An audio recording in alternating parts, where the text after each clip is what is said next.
Bismillahirrahmanirrahim. Bismillahirrahmanirrahim. Assalamualaikum warahmatullahi wabarakatuh. Sama-sama kita buka majlis pada malam ini dengan membaca Al-Fatihah. Alhamdulillahirabbil alamin arrahmanir rahim maliki yaumiddin. Iyyaka na'budu wa iyyaka nasta'in ihdinas siratal mustaqim. Siratal ladzina an'amta 'alaihim ghairil maghdubi 'alaihim waladdallin. Alhamdulillahirabbil alamin. Wassalatu wassalamu ala asyrafil anbiya'i wal mursalin sayyidina Muhammad wa ala alihi wa man tabi'ahum bi ihsanin ila yaumiddin. Subhana rabbika rabbil izzati amma yasifun. Wassalamun alal mursalin walhamdulillahi rabbil alamin. Allahumma la sahla illa ma ja'altahu sahla wa la sa'ba illa ma ja'altahu sa'ba walau syi'ta ja'alta sa'ba sahla bil alamin. Ilahi anta maqsudi wa ridhaka matlubi atini mahabbataka wa ma'rifataka. Tuan Imam Bilal, ya Tuan Kuasa, tuan-tuan muslimin muslimat yang mati oleh Allah Subhanahu wa taala, alhamdulillah. Pertama syukur kita kepada Allah Subhanahu wa taala. Pada malam ini sekali lagi kita diizinkan oleh Allah Subhanahu wa taala untuk terus mengabdikan diri kepadanya. Moga-moga dengan peluang yang diberikan oleh Allah Subhanahu wa taala ini melayakkan kita untuk bertemu dengan Allah Subhanahu wa taala sebagaimana firman-Nya, faman kana yarju liqa'a rabbih falyamal 'amalan salihan wa la yusyrik bi ibadati rabbih ahada. Siapa-siapa yang bercita-cita untuk bertemu dengan Allah Subhanahu wa taala, maka hendaklah dia beramal soleh dan tidak syirikkan Allah Subhanahu wa taala dalam ibadatnya. Alhamdulillah kita dah berada dalam bulan Syaban ni. Tinggal tak sampai sebulan lagi untuk kita menerima tetamu agung Allah Subhanahu wa taala, anugerah besar daripada Allah Subhanahu wa taala bulan Ramadan. Biasa kita doa, Allahumma barik lana fi Rajab wa Sya'ban wa ballighna Ramadan. Doa ini walaupun di dalam bulan Sya'ban kita teruskan dengan lafaz yang sama, lafaz yang sama. Tak perlulah kita potong Allahumma barik lana fi Sya'ban wa ballighna Ramadan. Tak perlu kita potong begitu. Nak potong pun boleh, cuma lafaz dia yang asalnya begitu. Allahumma barik lana fi Rajab wa Sya'ban wa ballighna Ramadan. Jadi kenapa? Supaya moga-moga dia menjadi doa untuk kita panjang umur, supaya kita ni sampai lagi tahun akan datang. Tahun akan datang tu, Rajab, Sya'ban akan datang. Lepas doa tu dikekalkan, Allahumma barik lana fi Rajab. Walaupun Rajab dah lepas, tapi doa Rajab juga supaya nanti sampai ke akan datang. Kalau tak sampai, pahalanya akan diberikan sebagaimana kita sampai. Pahalanya akan diberikan sebagaimana kita sampai, sebab kita dah minta dengan Allah Subhanahu wa taala. Kan? Dalam hadis Rasulullah menyebut, man hamma bihasanatin falam ya'malha katabahallahu hasanah kamilah. Siapa yang dia ada satu azam yang kuat tapi dia belum buat, falam ya'malha, dia belum buat, katabahallah, Allah telah menulis baginya hasanah kamilah, kebaikan yang sempurna. Hanya kita niat, ya Allah, kalau saya panjang umur lagi, Rajab, Sya'ban akan datang, saya akan begini lagi untuk terus beribadat pada Allah Subhanahu wa taala. Jadi tetap diberikan pahala oleh Allah Subhanahu wa taala. Alhamdulillah kita dah sampai Sya'ban, moga-moga sampai Ramadan yang akan datang juga insya-Allah, Ramadan ni dan Ramadan yang akan datang lagi insya-Allah. Ini peluang yang diberikan oleh Allah Subhanahu wa taala kepada kita. Jadi apa kita perlu buat ialah syukur kepada Allah Subhanahu wa taala. Datangkan rasa syukur yang benar kepada Allah Subhanahu wa taala. Moga-moga syukur ini akan dilihat oleh Allah Subhanahu wa taala dan akhirnya diberi lagi tambahan ganjaran oleh Allah Subhanahu wa taala. Dah sampai ke kitab kita ni, dah sampai ke muka surat 398. Yang buka kitab, yang ada buka kitab. Masih membicarakan tentang peringkat yang ke-6 daripada kitab kita ni. Kitab Minhajul Abidin ni dia ada 7 peringkat, 7 pendakian. Kita dah sampai pada peringkat yang ke-6, baki lagi 1. Tapi rasanya macam tak sempat habis juga untuk sebelum bulan Ramadan ni. Nah, sambung juga lepas Ramadan, sebab kita ada sekali je lagi pertemuan Sekali je lagi. pertemuan, jadi mungkin tak sempat dah kan. Tak apa, moga-moga tak habis ni Allah Ta'ala bagi kita panjang umur untuk habiskan juga insya-Allah. Sampailah kita tu lagi. Itu adalah kaedah yang diajar oleh Imam Ghazali. Lepas je solat maghrib, minta lagi, ya Allah kurniakan lagi saya, ya Allah esok maghrib. Dan lepas kita salam, Assalamualaikum warahmatullahi, minta lagi, ya Allah maghrib esok saya nak lagi, ya Allah. Gitu. Itu Imam Ghazali kata kaedah untuk panjang umur. Minta dengan Allah Subhanahu Wa Taala untuk kita panjang umur, ataupun umur kita diberkati oleh Allah Subhanahu Wa Taala. Berkat macam lama je kan, macam lama hidup. Kita dah sampai muka surat 398, masih membincangkan tentang perkara yang menyebabkan kehidupan kita ni ataupun ibadat kita ni dihina oleh Allah Subhanahu Wa Taala. Ibadat dah bagus dah, tapi ibadat tu masih lagi tidak dipandang oleh Allah Subhanahu Wa Taala. Kerana apa? Kerana tidak ada ikhlas di dalamnya, tidak ada ikhlas. Jadi perkara yang kita dah bincang ni ialah apa yang menyebabkan rosaknya ikhlas tu. Yang pertama yang sedang kita bincang ni ialah riak. Riak, nak tunjuk pada orang buat amal ibadat, ada udang di sebalik batu ke udang di sebalik mi. Orang ada udang batu udang di sebalik mi kan? Itu kan ada sebab tujuan lain. Jadi perkara itu pun kena perhati dalam ibadat kita, supaya kita buat ni benar-benar hanya kerana Allah Subhanahu Wa Taala, bukan ada kepentingan lain selain daripada Allah Subhanahu Wa Taala. Sebut lagi pada diri kita, inna salati wa nusuki wa mahyaya wa mamati lillahi rabbil alamin. Sebut dan kita ingat, ibadatku, solatku, hidupku, matiku kerana Allah Subhanahu Wa Taala. Kalau bahasa pendeknya dia buat, ilahi anta maksudi, wahai Tuhanku engkaulah tujuan kehidupan ini. Ilahi anta, wahai Tuhanku, anta maksud. Maksud tu maksud tujuan lah. Jadi tujuan apa yang aku buat ni kerana-Mu ya Allah, tidak kerana yang lain. Kita tahu hati kita kan, hati dia tak pandai menipu. Hati tak boleh menipu. Dia tipu macam mana pun dia tak tipu lah tu. Dia tahu dia tipu. Dan hati ni tak boleh menipu, tak pandai menipu dia. Hati ni suatu yang Allah Ta'ala jadikan dia bersih. Jahat dia ni, luar perangai jahat, hati dia tetap tak pandai menipu. Yang menipu ni adalah akal. Hati tak pandai. Yang kecek sana, belok sini ni akal. Yang hati dia tahu. Dia nak buat begini, dia kata tipu lah tu. Tipu lah tu. Kalau orang buat jahat macam mana pun tengok, kebiasaannya berubah pada biji mata ni kan. Saya tipu tapi tak, tengok mata dia tu. Tapi ada orang yang dia boleh kontrol lagi mata kan? Penipu profesional.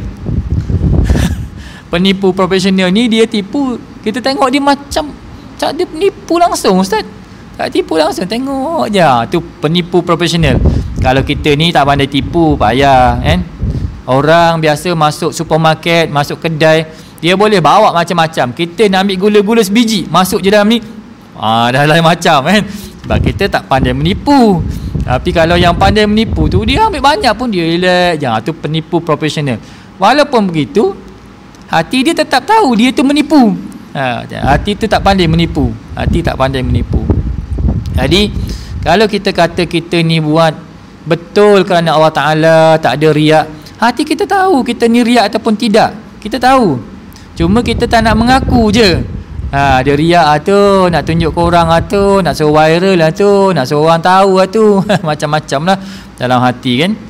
Jadi ini benda yang kita perlu buat, kena jaga supaya ibadat kita yang kita buat penat-penat ni, dia tidak jadi suatu ibadat yang merugikan kita.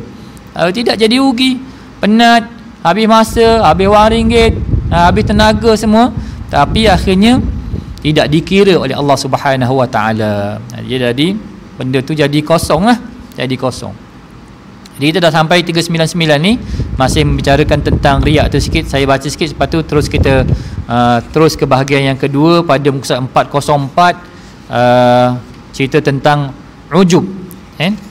Benda yang merosakkan ibadat kita juga selain daripada riak ialah ujub. Saya baca sikit ni, kemudian kita terus ke sana insya-Allah.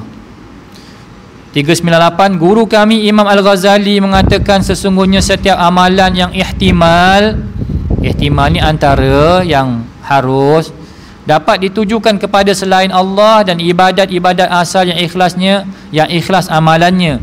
Begitu juga dengan ibadat batin, sebagian besar terjadi daripada ikhlasul amal.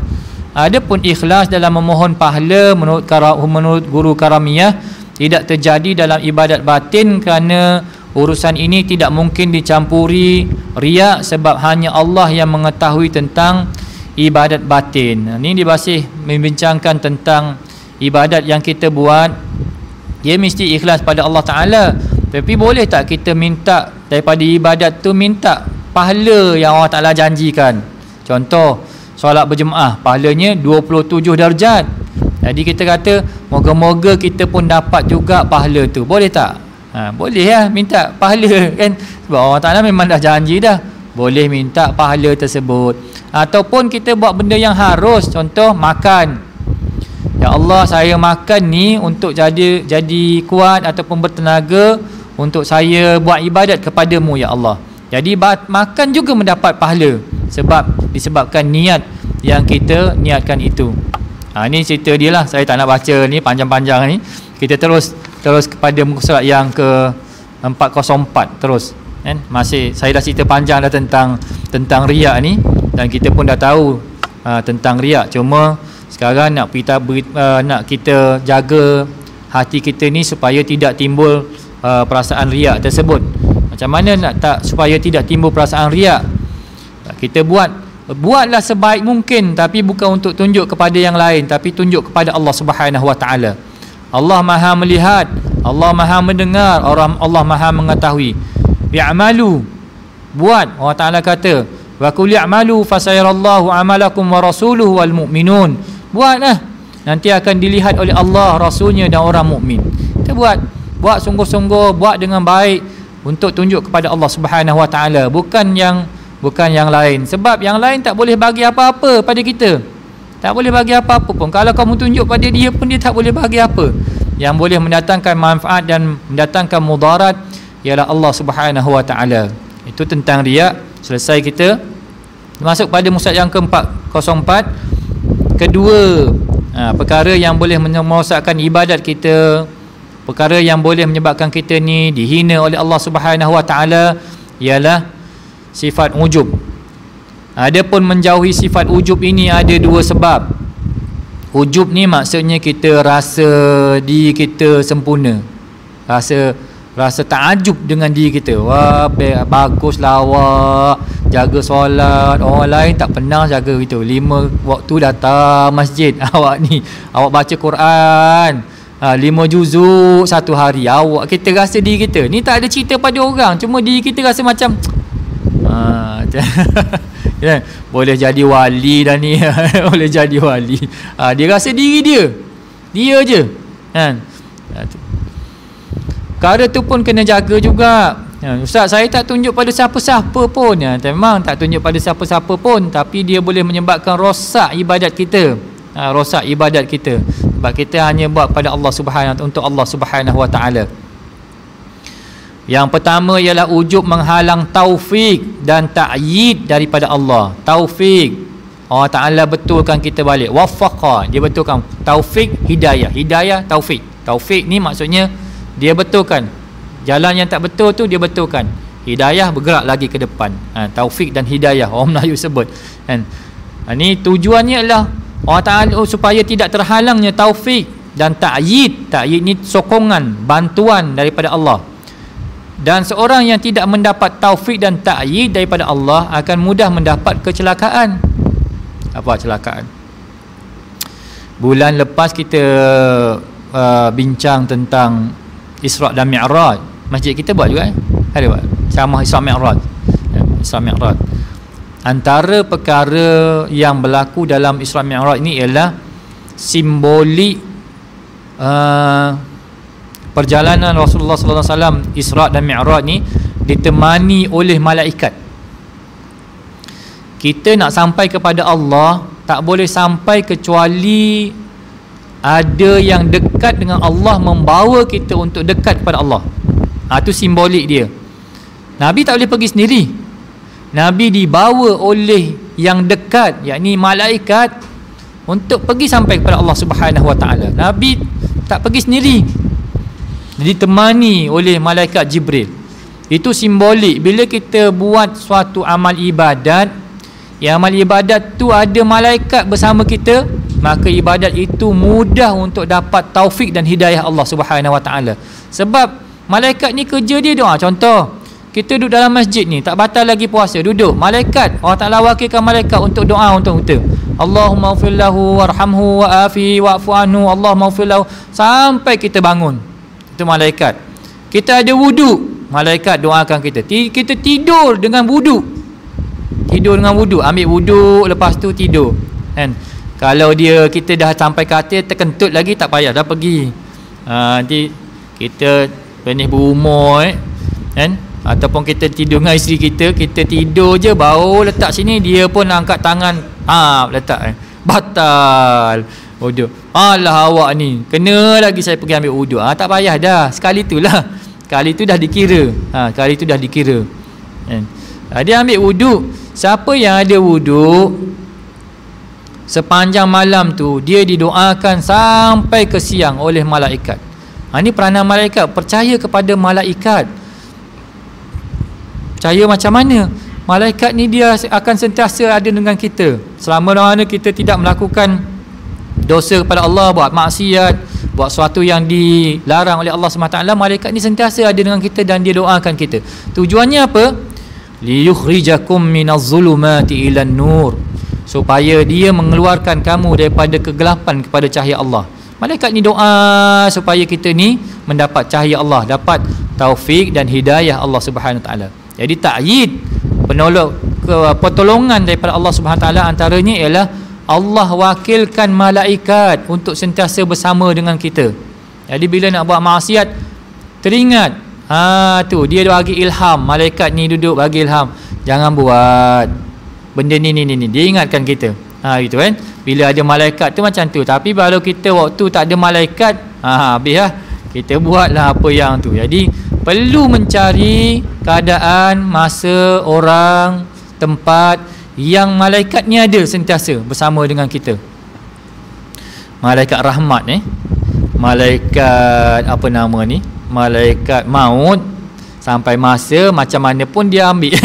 Kata ustaz, bagusnya kalau malaikat tak ada dengan kita, jadi kita tak akan matilah sampai bila-bila, sebab malaikat tak boleh cabut nyawa. Tak. Ini cerita tentang malaikat rahmah. Malaikat yang sentiasa memberikan rahmat kepada kita. Dia jalankan perintah Allah Subhanahu Wa Taala. Kita pergi ziarah orang sakit contohnya. Nabi menyebut, siapa yang ziarah orang sakit, Allah Taala wakilkan 70,000 malaikat untuk doakan. 70,000. Masya-Allah, banyak tu kan. Ataupun siapa yang baca surah Ad-Dukhan, ataupun siapa yang baca, amalkan surah 21 hingga 24 surah Al-Hash. Lau anzalna hadzal qur'ana ala jabalin la ra'aitahu khashi'an mutasaddian min khasyatillah wa tilkal amsalu nadribuha lin-nasi la'allahum yatafakkarun, sampai 24. Ada setengah menyebut 7,000 malaikat, ada yang menyebut 70,000 malaikat mendoakan kita. Sikit je tu kan. Tak sikit, 7,000 pun dah banyak doakan kita. 7,000 malaikat yang dekat kepada Allah, dia kalau dia doakan kita, menyebabkan kita ni mudah untuk sampai kepada Allah Subhanahu Wa Taala. Jadi perlu sentiasa ada malaikat ni sama dengan kita. Buat apa? Kalau pergi majlis ini, malaikat ada tak? Ada, pergi. Kalau kita masuk tempat ni tak ada malaikat, jangan masuk. Jangan masuk. Termasuk kalau majlis macam ni, insya-Allah ada malaikat. Kan? Ada orang tanya, ustaz, saya sekarang ni dah tak nak pergi dah ke surau masjid apa ni, sebab dah ada ni, duduk kat rumah je. Duduk kat rumah boleh ni, dia tak perlu datang ke tu. Yang ni dia tak jadi ilmu, dia jadi maklumat je. Macam mana dia jadi maklumat? Dia sekadar maklumat, dia tak jadi ilmu. Ilmu baru kita boleh amal dan dia mendatangkan takut pada Allah. Ilmu yang kita amal tu dia mendatangkan takut. Tapi kalau sekadar maklumat, kita boleh bercakap, apa yang orang sampai tu kita cakap sama, tapi dia tak mendatangkan takut kepada Allah Ta'ala, tak menghasilkan natijah. Kan banyak dah dengar daripada sini, tapi untuk kita amal tak tu. Tapi benda yang bila sampai secara mulut gini, dia akan mudah masuk dalam otak kita. Sebab otak kita ni dia kebanyakannya air, dan dia tak boleh menterjemahkan bahasa elektronik. Bila dia dah masuk sini, keluar, dia gelombang dia yang akan pergi tu gelombang dengan 011001, tu gelombang elektronik. Dia tak boleh. Dia mesti pergi dengan gelombang analog, tak boleh pergi dengan gelombang digital. Ni gelombang digital dia panggil. Kalau kita cakap kali ni, dia pergi dengan gelombang analog. Analog ni macam gelombang tu bila sampai ke otak, dia boleh terjemah. Otak kita ni dia boleh terjemah. Baru kita, sebab tu kita kalau pergi majlis ilmu, kalau dengar, kita duduk dengar, kita ngantuk macam mana pun, tapi kita dapat juga. Tapi yang kita dengar daripada sini susah. Banyak yang kita dengar daripada TV, daripada video. Berapa banyak dah kita boleh amal ilmu. Tanyalah ustaz, yang dia ajar tu, kita tengok. Lepas tu mana yang kita amal? Sekadar untuk mengingatkan balik apa yang kita dah ada. Dia satu peringatan. Macam kita tak ada buat kerja apa, kita dengar tu, sekadar nak ingatkan balik ilmu yang kita dah ada. Kita dah pernah belajar, kita dengar tu balik, ingat yang ni kan, Allahumma inni ala zikrika wa syukrika wa husni ibadatik. Kita dah dengar dah kat sini belajar. Bila kita lupa, bila kita dengar sini, saya dah ingat. Benda tu dah ada. Tapi untuk benda baru, dia susah nak dapat. Satu lagi, dia tidak boleh menghasilkan ilmu sampai kita ni menjadi orang yang takut kepada Allah Subhanahu Wa Taala. Kita belajar ilmu ni, makin kita belajar, biar kita makin takut pada Allah. Bukannya bila kita banyak ilmu, makin banyak ilmu, tapi kita makin jauh daripada Allah. Itu bukan ilmu yang bermanfaat. Ilmu yang bermanfaat ialah makin kita banyak belajar, makin kita tunduk pada Allah, makin kita takut pada Allah, makin kita bergantung pada Allah. Itu namanya ilmu yang bermanfaat, ilmu yang menghasilkan sesuatu kan. Tetapi kalau ilmu kita makin banyak kita belajar, tapi menjauhkan kita daripada Allah Subhanahu Wa Taala, itu bukan disebut sebagai ilmu yang bermanfaat. Jadi kita sangat perlu kepada hidayah, ta'yid, pertolongan daripada Allah Subhanahu Wa Taala ini. Tapi kalau kita ada ujub, benda tu terhalang. Kenapa terhalang? Engkau dah rasa engkau hebat, jadi engkau perlu lagi tak kepada Allah? Kau dah rasa engkau hebat, kau tak perlu lagi dah kepada Allah. Jadi dia seolah-olah macam menghalang pertolongan Allah Subhanahu Wa Taala. Kita jadi lemah, Allah Taala tolong kita kan. Yuridullahu an yukhaffifa ankum wa khuliqal insana dha'ifa. Allah Taala nak bagi kita ni mudah, sebab tu dia jadikan kita ni lemah.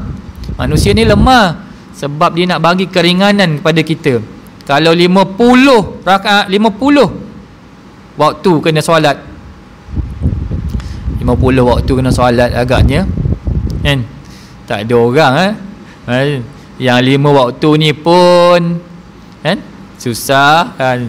Kalau 50 Nabi Musa kata tak larat, aku dah cuba dah pada umat aku.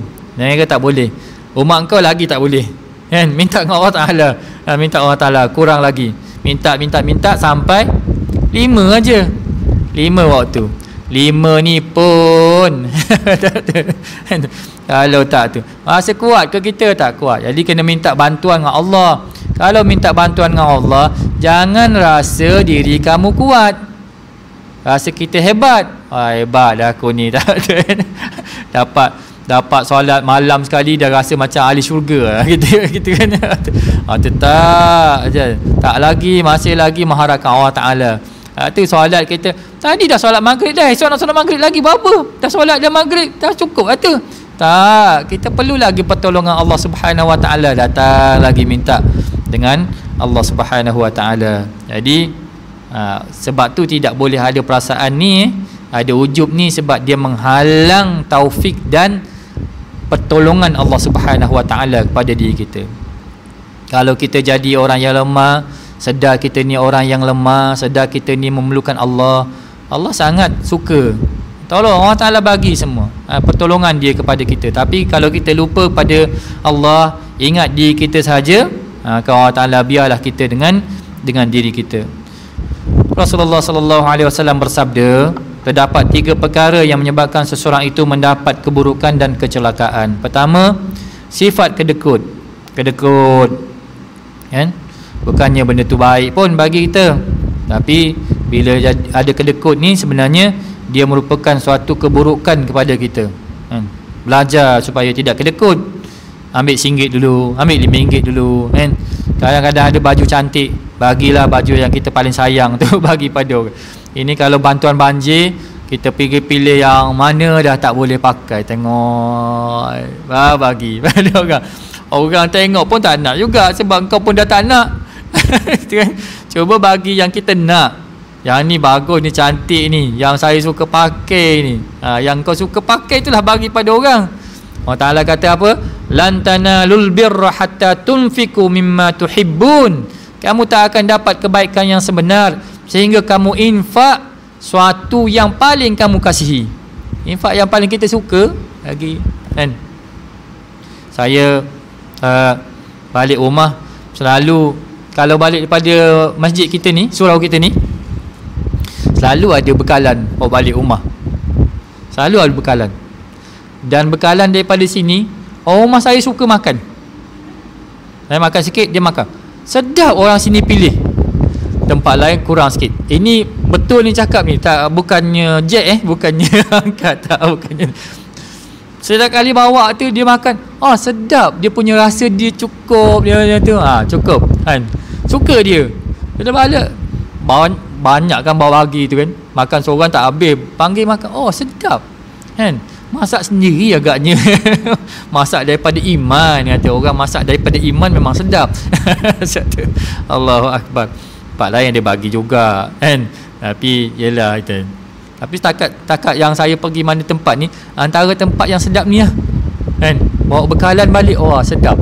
Maksudnya yang kita bagi makan tu yang paling sedap bagi kita lah. Kita makan sedap, ni boleh bagi ni, kan? Begitu. Jadi kalau nak bagi macam tu lah keadaannya. Bagi apa pun kita nak tu, supaya kita ni tidak menjadi manusia yang ada sifat kedekut. Belajar. Kita memang sayang. Siapa tak sayang harta? Kita sayang harta kita. Siapa tak sayang? Cuma sayang sebenarnya ialah bila kita hantar dia ke akhirat. Harta yang kita paling sayang ialah harta yang kita hantar ke akhirat. Tu kita paling sayang lah tu. Sebab kita nak ambil balik. Man yuqridullaha qardan hasana. Qardu ni ialah qirat, ialah satu gadaian. Siapa yang menggadaikannya kepada Allah. Jadi kita gadai. Kalau barang gadaian, dia mesti ambil balik, kan? Barang gadaian, Allah Ta'ala pakai perkataan qard. Qardu ni ialah gadai.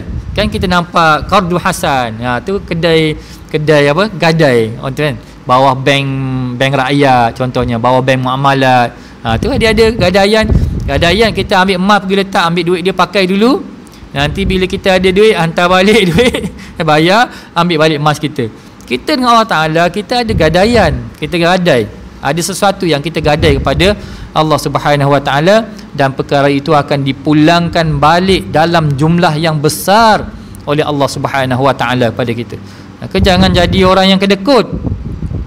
Dia masukkan cerita ni dalam ni dia nak cerita tentang yang nombor 3 cuma masuk huraian ni saya sebutkan sepintas lalu tentang sifat-sifat tersebut. Yang kedua, menurut hawa nafsu. Menurut hawa nafsu, buruk ni. Kita kata ada musuh 4 yang berbentuk tetap. Dalam kitab kita ni belajar musuh 4 yang tetap sentiasa ada dengan kita. 3 di luar, 1 di dalam.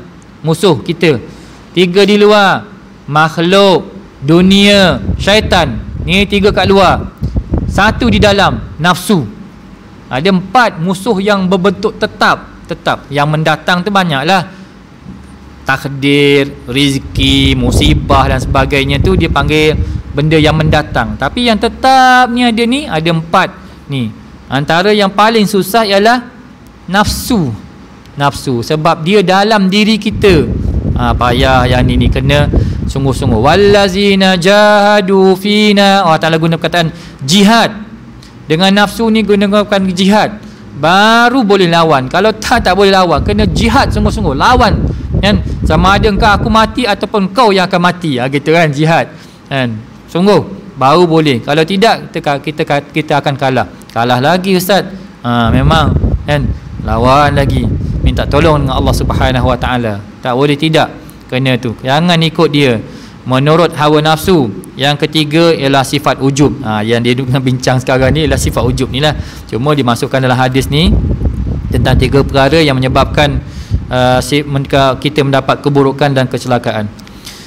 Sebab yang kedua ialah ujub boleh merosakkan amal soleh. Tadi menghalang taufik dan hidayah ataupun ta'yid pertolongan Allah Subhanahu Wa Taala. Yang kedua, ujub ni dia boleh menyebabkan rosaknya amal soleh. Dan sehubungan dengan perkara itu, Nabi Isa AS berkata, wahai para hawariyun, para sahabat-sahabatku, banyak lampu padam kerana angin dan banyak pula para ahli ibadat rosak kerana ujub. Ni datang pada kita. Buat banyak sikit je, kita pun dah mula rasa macam hebat je kan? Macam hebat je. Orang lain tak datang, kita datang masjid gitu kan. Orang lain tak zikir, tak salawat, kita salawat, kita dah mula rasa kita dah, dia pasti akan datang tu dalam diri kita. Dia masing-masing kena berjaga-jaga. Dah mula ni nak tunjuk. Ini berarti seseorang bermaksud untuk mencari manfaat ibadat, sedangkan ujub yang menyebabkan hilang manfaatnya ibadat, maka orang ujub tidak akan berjaya mendapatkannya walaupun ada kebaikan pada dirinya, namun ia terlalu sedikit. Kalau ada ujub, habislah kita ibadat kita.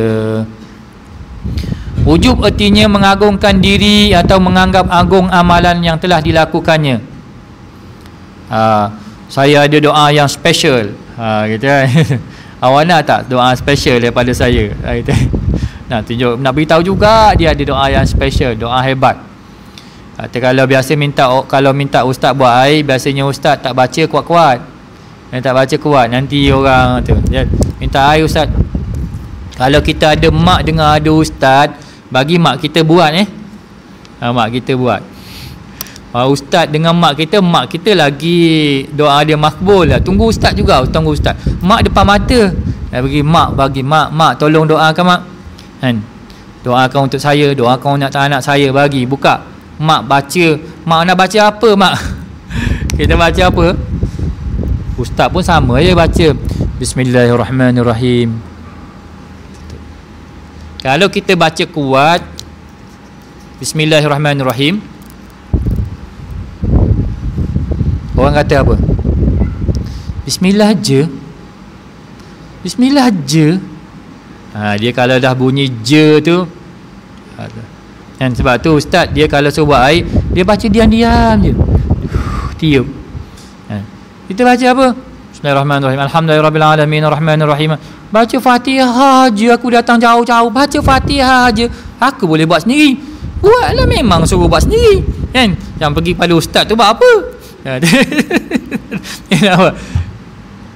Tak baca kuat, takut orang macam tu lah. Jadi baca perlahan. Kita buat, tiba-tiba orang minum sihat betul. Orang minum je, alhamdulillah ustaz sihat lah. Apa timbul dalam diri kita? Hebat juga. Dah mula datang kan? Hebat juga. Tu dia dah datang. Kena jaga ujub ni. Kena minta pertolongan dengan Allah Subhanahu Wa Taala. Menurut para ulama, ujub adalah di mana seseorang beranggapan bahawa kemuliaan amal soleh disebabkan adanya suatu perkara atau sebab, tetapi bukan kerana Allah Subhanahu Wa Taala. Kerana saya, kerana amal tu, kerana amal ni. Kan? Awak kalau nak jadi ni, awak kena baca dulu ayat kursi ni 1000 kali baru jadi. Macam saya. Gitu kan, baru jadi. Kan? Siapa? Imam Ahmad Ibn Hanbal. Imam Ahmad, bila orang kerasukan datang, dia tak pergi. Dia suruh, ambil ya slipper aku tu. Ambil slipper, pergi, tunjuk slipper tu ke tu. Bila tu keluar. Wah, hebatnya. Imam Ahmad hantar slipper orang kerasukan. Slipper siapa tu? Slipper Imam Ahmad. Takut hantu, keluar terus. Kita kalau ada macam tu rasanya, kan? Viral habis satu Malaysia. Ustaz Saifuddin buat air baik semua, kanser baik, tu baik, ni baik, cuba buat viral gitu kan, penuh rumah saya tu. Tak ada kita tu kan. Awak tak boleh gitu. Kalau nak jadi hebat macam tu, kenapa? Kena amalkan ni banyak ni, kena amalkan ni banyak ni. Tak adanya. Bukan sebab amalan kamu itu, tapi kerana Allah. Bila Allah Ta'ala bagi, baca bismillah pun dah cukup, salawat pun dah cukup. Bila Allah Ta'ala bagi, bukan sebab amalan kamu, kita kan. Tapi kalau kita ingat, wah, ini rasanya sebab aku amalkan ayat kursi tak pernah tinggal lah ni, jadi macam ni. Dia dah mula datang kan, dah mula datang. Jadi bila beramal, jangan ingatkan itu datang daripada diri kita, dia datang daripada Allah Subhanahu Wa Ta'ala. Contoh, seseorang mengatakan, jika aku tidak mempunyai wang, tentu kau tidak dapat menunaikan ibadat haji. Ini pasal aku pasal duit aku macam ni. Tak. Dia memang dah jadi pilihan Allah, dia dapatlah peluang pergi.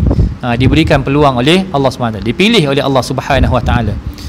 Ini bererti ujub berwujud diri sendiri dan harta benda. Selain itu, ujub juga boleh berwujud tunggal.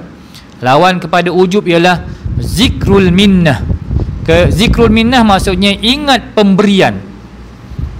Ujub ni boleh hilang bila kita ingat dia sebagai satu anugerah. Awak boleh datang masjid, alhamdulillah Ustaz, Allah tolong Ustaz. Kalau Allah Ta'ala tak tolong saya Ustaz, berat juga nak datang. Alhamdulillah Ustaz, dapat baca Quran satu hari satu muka Ustaz.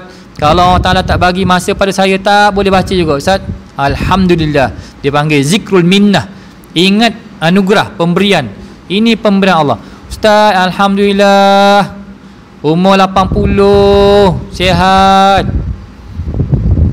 Bukan sebab makan vitamin, bukan sebab bersenam, bukan sebab zikir, tapi ia anugerah Ustaz. Alhamdulillah, gitu kan. Kalau kita tak ingat gitu, nanti kalau Ustaz nak tu, kena makan ni, ambil vitamin ni, buat macam ni, buat macam ni. Benda tu buatlah, tak ada masalah. Tapi bolehnya buat begitu, kenapa? Kerana ia anugerah Allah Subhanahu Wa Ta'ala. Zikrul minnah dia panggil. Ingat pemberian ataupun ingat anugerah, yang bererti mengingati kurniaan Allah. Kita harus selalu ingat bahawa amal soleh yang dapat dikerjakan itu adalah disebabkan adanya taufik dari Allah.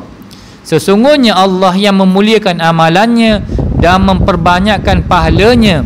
Ini menyebabkan hukum zikrullah wajib di saat ujub ada pada diri seseorang, dan sunat hukumnya di saat ujub tidak ada pada diri seseorang. Zikir, yakni ingat pada Allah, bila ujub datang, hukum dia wajib untuk ingat Allah.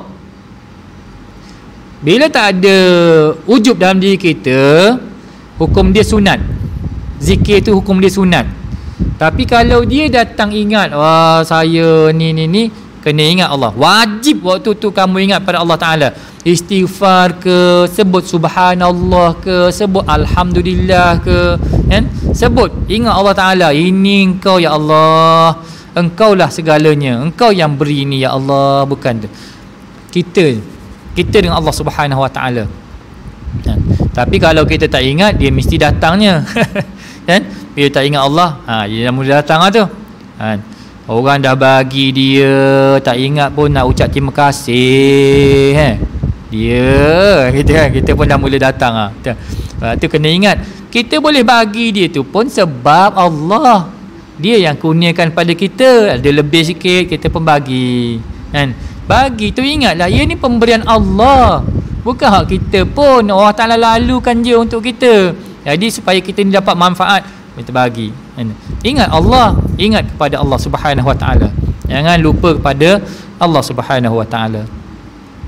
Menurut sebahagian ulama, pengaruh ujub terhadap amal ialah seseorang yang bersifat ujub hanya menunggu ihad, amal yang sia-sia atau tiada pahala. Kalau siapa yang ada ujub ni, dia tunggulah sebenarnya amal kamu itu jadi amal yang sia-sia, tiada pahala. Anak-anak muda ni sekarang kita cakap, dia tak faham. Macam anak saya sendiri pun, dia tu, dia main pako. Tuan-tuan, pako ni main main lipat-lipat kan. Dia suruh adik dia ambil gambar, video kan, masuk dalam FB, masuk dalam apa nama ni, TikTok dan sebagainya. Saya tanya dia buat apa? Saja nak kongsi-kongsi. Kenapa? Untuk apa? Awak nak lompat-lompat lah, nak main tu main lah, nak bersukan tak tu kan, tak perlu apa semua main. Tapi nak tunjuk apa tu? Nak beritahu siapa? Nak tunjuk awak hebat ke apa? Kan? Tak terlepas daripada benda tu, tak terlepas daripada kita kan. Bila kita buat sesuatu, ni nak kongsi, ya kita nak kongsi tu, kita nak kongsi ke kita nak beritahu orang yang kita ada kelebihan tu, ada tu kan. Susah nak jaga. Baik, tak apalah, tak payah tunjuk lah. Tak payah tunjuk. Kali kita nak jual apa-apa kan. Jual. Orang nak jual apa-apa memanglah dia perlu tunjuk pada orang tu, benda ni bagus, benda ni dia nak beritahu, nak jual sebab dia nak jual. Kita nak jual apa pada orang tu? Tu tunjuk apa? Kita ada isteri yang cantik, tak payahlah tunjuk pada orang. Tapi nak tunjuk, ni saya tengah makan malam dengan bidadari hatiku. Yalah, bidadari hati kau untuk engkau lah. Kenapa engkau tunjukkan kepada orang juga? Tak payah tunjuk pada orang. Kalau kita betul sayang pada isteri kita, sayang pada anak kita, anak perempuan kita terutamanya, tak payah tunjuk pada orang. Sebab permata yang indah, permata yang mahal, paling mahal, orang tak tunjuk pada sebarangan orang.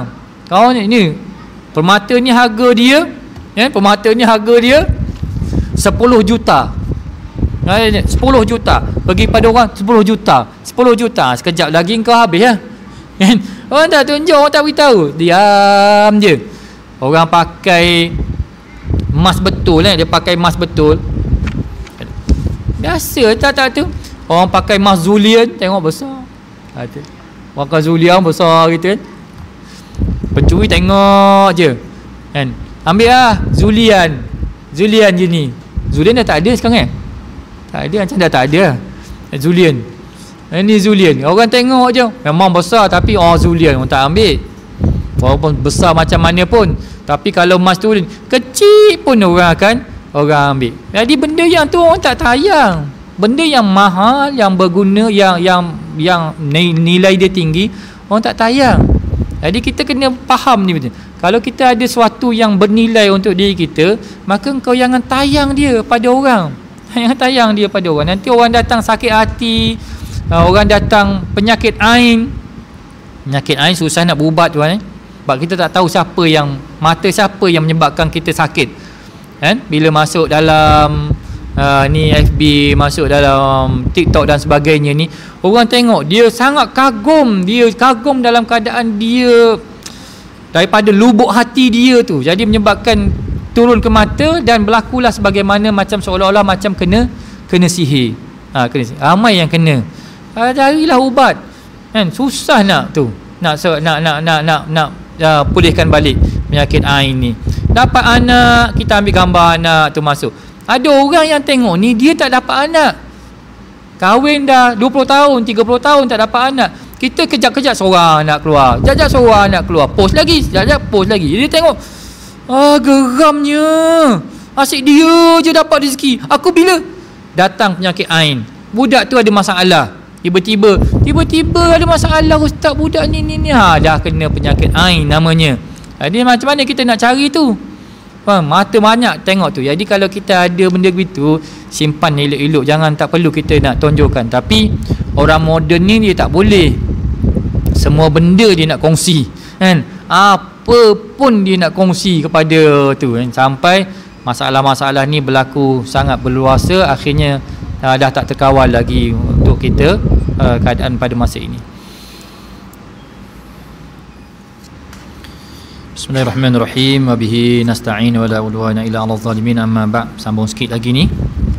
Menurut sebahagian ulama, pengaruh ujub terhadap amal ialah seseorang bersifat ujub hanya menunggu ihad, amal yang sia-sia ataupun tiada pahala. Jika sebelum mati dia sempat bertaubat, selamatlah dia. Tetapi jika dia tidak sempat bertaubat, maka sia-sialah amalan dan tidak mendapat pahala walaupun sedikit pun. Ni ujub kan. Jadi kena belajar tentang sifat ujub. Ada satu kitab namanya Tazkiyatun Nafsi. bagaimana menyucikan diri daripada sifat-sifat yang mazmumah dalam diri kita. Bagus kalau kita jumpa orang yang dia boleh tengok dalam diri kita ada sedikit kasyaf. Contohnya dia tengok diri kita, awak ni ada sifat kedekut lah, jangan melenting lah. Ataupun dia kata awak ni ada sifat takabur kan? Baguslah dia beritahu kita. Kita kalau jumpa doktor pakar, nak suruh dia beritahu kita ke ataupun nak suruh dia sembunyi? Dia ni diagnose kita dan dia jumpa penyakit, kita nak suruh dia beritahu ke nak suruh dia simpan? Kalau jumpa doktor pakar kan, mesti nak suruh dia beritahu kita, doktor saya sakit apa, saya kalau beritahu awak jangan marah saya. Itu kan. Kalau kita jumpa orang yang boleh ubatkan hati kita, kita ada penyakit hati, penyakit riak, penyakit ujub, penyakit takabur, penyakit hasad, penyakit iri hati, macam-macam penyakit. Tiba-tiba kita jumpa orang yang dia boleh tahu penyakit hati kita, dia beritahu kita, tengok muka dia engkau, takkan awak nak tumbuk muka doktor? Itu kan. Dia mesti ada pakar dia. Jadi dia tengok ni kita, kita ada sifat ni. Jadi kalau kita dah dapat tu, macam mana nak ubatkan dia? Carilah ubat. Dia dah tahu. Kan awak nak simpan benda tu sampai bila tu? Kan? Selama mana kita boleh mengubatinya, peluang yang diberikan oleh Allah Subhanahu Wa Taala, maka kita berusahalah untuk berubat. Kan? Taubat, istighfar banyak-banyak. Awak ni jadi keras hati, antaranya sebabnya ialah majlis ilmu awak tak pernah duduk. Setahun, 2 tahun tak pernah duduk dalam majlis ilmu. Alam ya'nini alladzina amanu an tafsha'a qulubuhum li zikrillah. Belumkah tiba masanya lagi untuk orang yang beriman ni untuk khusyuk hati dia, takut pada Allah Subhanahu Wa Taala. Antara sebab hati tu jadi keras ialah kerana tinggalkan ilmu.